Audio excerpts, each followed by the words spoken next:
اگر سب کچھ پہلے سے لوح و قلم میں محفوظ ہے تو پھر کوشش کی کیا ضرورت ہے؟ حاضرین و حضرات، دو چیزیں ایسی ہیں کہ اس کی وجہ سے آپ کو کوشش کرنی پڑتی ہے.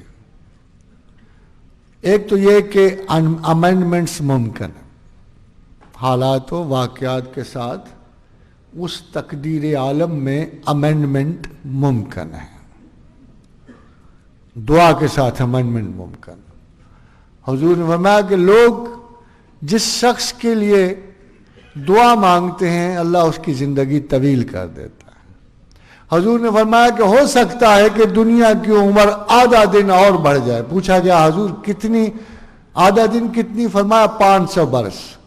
اب دیکھا آپ نے کہ تقدیر لکھے جانے کے باوجود کمی اور بیشی ہو سکتی ہے. فرمایا ایک بلا آ رہی ہے اور اگر آپ نے دعا مانگی ہے وہ بلا لٹک جائے گی، وہ آپ تک نہیں پہنچے گی.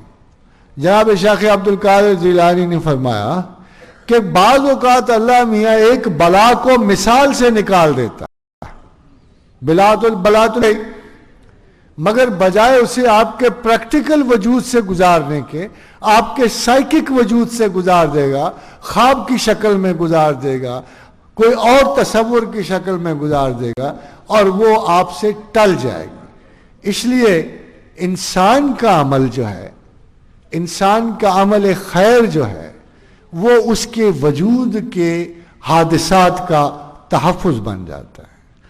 اور انسان کا عمل غیر جو ہے، یہ آپ کو پتہ ہونا چاہیے کہ تمام اعمال جو ہیں امورل ہیں، مورل نہیں ہیں، امورل نہیں. نماز پڑھنا مورل نہیں ہے، اسی طرح گناہ کرنا امورل نہیں ہے، یہ سارے امورل ہیں. ان کو رنگ اس وقت ملتا ہے جب آپ کی نیت ان کے پیچھے متحرک ہوتی. یعنی اگر نماز دکھاوے کے لیے پڑھی جا رہی ہے تو یہ آپ کا گناہ ہو گیا، حالانکہ کار خیر. اور اگر آپ نے غلط کام اس لیے کیا کہ بعد میں ندامت اور توبہ کی آپ نے، وہ آپ کا کار خیر ہو گیا.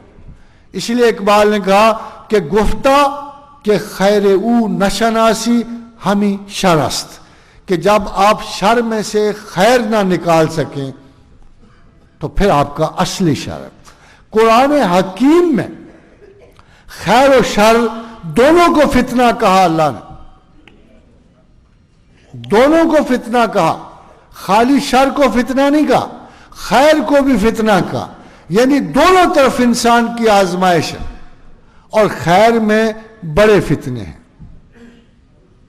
خیر کے فتنے بڑے فتنے ہیں. میں آپ کو امام مسلم بن حجاج کی بات ضرور کوٹ کروں گا کہ جو انہوں نے حدیث مسلم کی ترتیب دیتے ہوئے کہی. فرمایا بڑی عجیب بات ہے کہ اہل خیر جھوٹ بڑا بولتے اور جھوٹ چھوٹا بھی نہیں بولتے.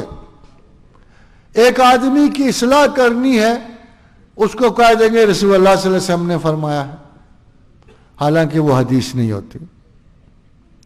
ایک آدمی کو غلط روایت سنا دیں گے، اس پہ اللہ کا نام ٹھونپ دیں گے. ایک غیر معقول بات کر کے اسے خدا و رسول کے نام سے منسوب کر دیں گے. یہ بہت بڑے بڑے گناہ ہیں جو بظاہر خیر کے لیے کیے جاتے ہیں. روایت خرافات میں کھو گئی. یعنی آج کے مذہب میں سب سے بڑا نقص یہ ہے، آج کے علماء میں سب سے بڑا نقص یہ. ایک عالم سے نے پوچھا کہ آپ یہ جو بات کہہ رہے ہو اتنی ناقص اور غلط ہے کہ یہ تو کبھی بھی حدیث نہیں ہو سکتی. کہا کہ تمہیں نہیں پتا، ہمیں یہ پتا ہے کہ لوگوں کی خیر کے لیے اگر تھوڑا سا اس قسم کا جھوٹ بھی بول دو تو ٹھیک ہے. میں نے کہا کل جب وہ اس کی تصدیق کرے گا اور یہ غلط لگے گی تو وہ آپ کو بھی جھوٹا سمجھے گا، تو آپ جس رسول کے تابع ہو اس کو بھی جھوٹا سمجھے گا، اور جس خدا کی عبادت کرے اس کو بھی جھوٹا سمجھے گا. یعنی اتنا بڑا غلطی کا امکان پیدا ہوتا ہے غلط روایت کوٹ کرنے سے. فار ایگزامپل ایک چھوٹی سی بات اور سن لیجیے، یہ آپ لوگوں میں بڑا ایک وظیفہ آپ کو دیا جاتا ہے کہ یہ وظیفہ پڑھ لو جی، 40 دن 126 مرتبہ آپ کی مراد پوری ہو جائے.